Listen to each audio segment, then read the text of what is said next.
Manong,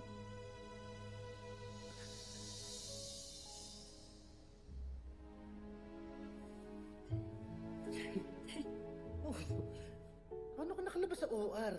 Okay ka na ba? huwag mo na akong alalahanin. Mas nag-aalala nga ako sa'yo eh. Dapat inaalagaan mo yung sarili mo. Huwag na masyadong mainit ang ulo. Tapos, bawasan mo na din yung lechon-lechon mo na yan. Tsaka yung paa mo, ipa-check up mo yan kasi palagi kang nadadapa. Tsaka, maging mabait ka sa mga taong nakikilala mo. Open mo yung heart mo sa kanila. Ano sinasabi mo? Ano sinasabi mo? Huwag mong hayaang maging malungkot ka ng matagal. Kasi sayang sa panahon yun. Nag-aabang ang mundo sa'yo.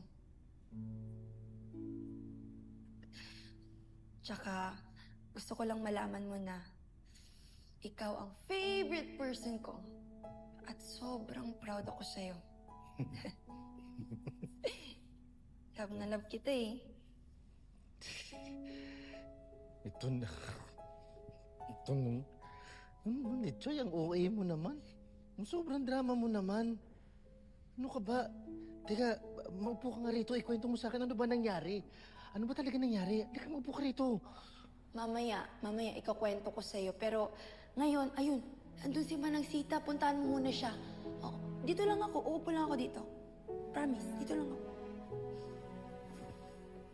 Dito lang ako. Teka lang ha.